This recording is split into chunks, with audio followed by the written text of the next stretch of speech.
नमस्कार, खबरें अब तक में आपका स्वागत है। मैं हूं आपके साथ पवन शर्मा। खबरें अब तक में आज बात होगी महाकुंभ के डिजिटल के बाद बाहर आए खतरनाक पहलू की, मिल्कीपुर चुनाव के सियासी समीकरण की और दिल्ली चुनाव में जनता के असली मुद्दों की। लेकिन इससे पहले आइए नजर डालते हैं इस वक्त की हेडलाइंस पर। ममता कुलकर्णी आज किन्नर अखाड़े की महामंडलेश्वर बनेंगी। अमित शाह दिल्ली विधानसभा चुनाव को लेकर कल तीसरा जारी करेंगे संकल्प पत्र। केजरीवाल बोले जो पैसा बांट रहे हैं वो गद्दार हैं, ऐसे लोगों को वोट मत देना। नीतीश कुमार की प्रगति यात्रा का चौथा चरण 1 से 11 फरवरी तक चलेगा। 2002 बैच के आईएफएस ऑफिसर जितेंद्र पाल सिंह होंगे इजराइल में भारत के अगले राजदूत। मध्य प्रदेश सरकार ने राज्य के 17 पवित्र शहरों में शराब पर प्रतिबंध को दी मंजूरी। बिहार गैंगवार मामले में अनंत सिंह को भेजा गया बेऊर जेल। 5 फरवरी को महाकुंभ में स्नान करेंगे पीएम मोदी। कांग्रेस प्रदेश अध्यक्ष भी लगाएंगे डुबकी। फिल्म अभिनेता राजपाल यादव के पिता नौरंग यादव का निधन, पैतृक गांव में होगा अंतिम संस्कार।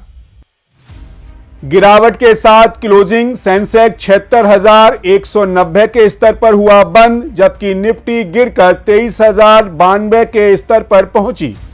हेडलाइंस के बाद खबरें अब तक में आपका स्वागत है। बढ़ेंगे आगे खास रिपोर्ट्स की ओर। प्रयागराज का महाकुंभ, जहां आध्यात्म और संस्कृति का संगम होता है, अब सिर्फ आस्था के प्रतीक के रूप में नहीं बल्कि सोशल मीडिया के सुपरस्टार्स का अड्डा भी बन चुका है। 26 फरवरी तक इस महाकुंभ में भक्तों की तादाद लगातार बढ़ती जाएगी और अब तो सोशल मीडिया पर काम करने वाले लोग इस अद्भुत आयोजन का हिस्सा बन चुके हैं। 2 नामों ने इस कुंभ में खासा सुर्खियां बटोरी हैं, आईआईटी बाबा और माला बेचने वाली मोनालिसा भोसले। सोशल मीडिया ने इन दोनों को रातों रात इंटरनेशनल फेमस कर दिया है। लेकिन यहां एक कड़वी सच्चाई भी सामने आई है जो इस सतरंगी दुनिया के चमकते पहलुओं को धुंधला कर देती है। मध्य प्रदेश के माहेश्वर की मोनालिसा, जो महाकुंभ में अपने परिवार के साथ माला बेचने आई थी, पहले तो किसी को नहीं जानती थी। वह सोशल मीडिया पर थोड़ी सी पहचान बनाती थी, लेकिन कुंभ में कदम रखते ही उसकी सादगी और खूबसूरती ने सबको मोहित कर दिया। गंगा के किनारे बिछी सफेद रेत पर जब वह माला बेचती थी तो लोग उसके साथ सेल्फी लेने में लग जाते थे। यूट्यूबर ने उसे देसी सादगी की प्रतीक बनाकर उसे और भी मशहूर कर दिया। और फिर क्या था, मोनालिसा इंटरनेशनल दुनिया में छा गई। उसका नाम अब हर किसी की जुबान पर था। लेकिन जैसे ही वो एक वर्चुअल स्टार बनी, उसकी दुनिया उलट पुलट हो गई। महाकुंभ में आस्था की डुबकी लगाते वक्त अब सिर्फ माला खरीदते नहीं बल्कि मोनालिसा के साथ सेल्फी लेने के लिए भी उमड़ पड़ते थे। मोनालिसा ने खुद बताया कि लोग माला नहीं खरीद रहे थे, सिर्फ तस्वीर खिंचवा रहे थे। इसीलिए उसने 200 रुपए की माला के बदले सेल्फी लेने की शर्त रख दी। इसके बाद तो जैसे मोनालिसा के लिए महाकुंभ एक मनोरंजन का मेला बन गया। लोग इतने बेअसर हो गए थे कि उसने अपनी सुरक्षा का एहसास तक नहीं हो रहा था। और फिर हुआ वो जो आज की दुनिया की काली सच्चाई को उजागर करता है। एक दिन कुछ यूट्यूबर ने जब उससे फोटो खिंचवाने की कोशिश की और उसने मना किया तो उन्होंने न केवल झूमा झटकी की बल्कि उसके भाई से मारपीट भी की। तब मोनालिसा के पिता को यह एहसास हुआ कि अब कुंभ उनका परिवार के लिए सुरक्षित नहीं रहा और इस तरह उन्होंने अपनी बेटी को घर वापस भेजने का फैसला लिया। मोनालिसा ने सोशल मीडिया पर भी ये साफ कहा, मैंने तो सिर्फ माला बेचने आई थी, लेकिन अब माहौल कुछ ऐसा बन गया है कि मैं और मेरा परिवार परेशान हो गया। परिवार की सुरक्षा इसने से भी ज्यादा मायने रखती है। देखा जाए तो कहा जा रहा है कि इस बार का महाकुंभ डिजिटल है, लेकिन डिजिटल होने का ऐसा रंग भी देखने को मिलेगा, ये किसी ने नहीं सोचा था। जिस तरह से एक लड़की के साथ आस्था के इस क्षेत्र में सलूक किया गया, वो हमें सोचने पर मजबूर जरूर करता है कि वो हो सकता है कि सोशल मीडिया का नया ट्रेंड जल्द ही कोई और मोनालिसा ढूंढ निकालेगा। लेकिन क्या यह गारंटी है कि उसके साथ भी ऐसा सुलूक नहीं किया जाएगा? अब इस समाज को तय करना होगा। फिलहाल इसी के साथ खबरें अब तक में रुक कर लेते हैं अगली रिपोर्ट्स का। उत्तर प्रदेश के मिल्कीपुर विधानसभा सीट पर उपचुनाव अब एक सियासी युद्ध की तरह आकार ले चुका है और हर दिन इसकी सियासी हलचल कुछ नया मंथन कर रही है। आज उत्तर प्रदेश के मुख्यमंत्री योगी आदित्यनाथ ने इस लड़ाई में अपनी पूरी ताकत झोंकी और मिल्कीपुर की एक बड़ी जनसभा को संबोधित किया। अपने भाषण में उन्होंने सपा पर तीखा हमला बोला और भारतीय जनता पार्टी के पक्ष में माहौल बनाने की पूरी कोशिश की। ये बात साफ है कि भारतीय जनता पार्टी इस चुनाव को अपनी प्रतिष्ठा से जोड़कर देख रही है और यही कारण है कि सीएम योगी ने कोई कोर कसर नहीं छोड़ी है।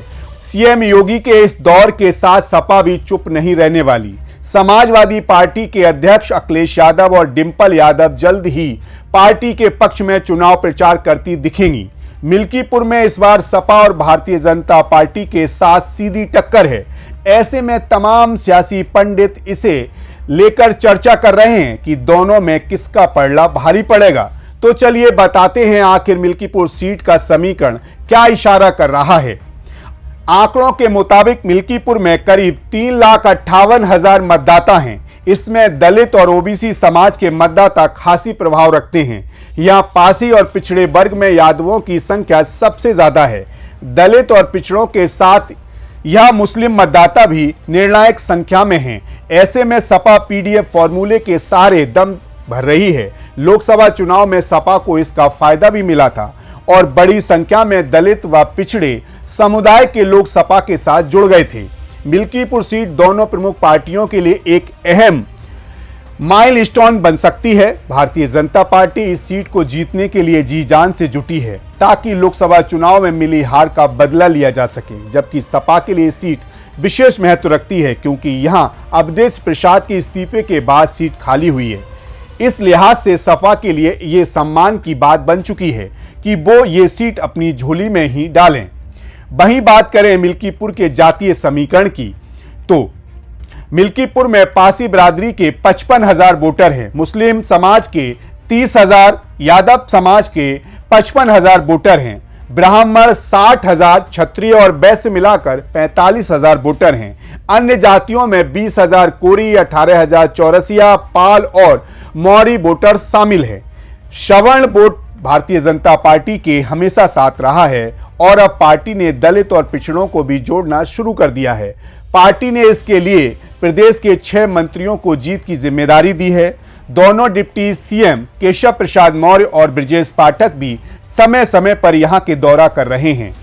इसी के साथ खबरें अब तक में बढ़ते हैं अगली रिपोर्ट्स की ओर। दिल्ली का चुनावी मंजर हर बार कुछ खास होता है। जाति, जेंडर और जॉन की राजनीति के बीच एक और दमदार सच्चाई छुपी है, वो है वोटिंग के असल मुद्दे। इन सब के बीच दिल्ली में चुनावी ताकत से जूझ रही बड़ी पार्टियां अपनी रणनीति पर नजरें टिकाए हैं। लेकिन क्या आप जानते हैं कि जब बात वोटरों की होती है तो ये 3 फैक्टर अक्सर गायब हो जाते हैं। जी हां, दिल्ली के चुनावों में असली मुद्दे कुछ और हैं और ये मुद्दे तय करते हैं कि सरकार किसकी बनेगी या किसकी बिगड़ेगी। तो चलिए आपको बताते हैं कि आखिर क्या है दिल्ली के असली मुद्दे। महंगाई दिल्ली का सबसे तगड़ा मुद्दा है।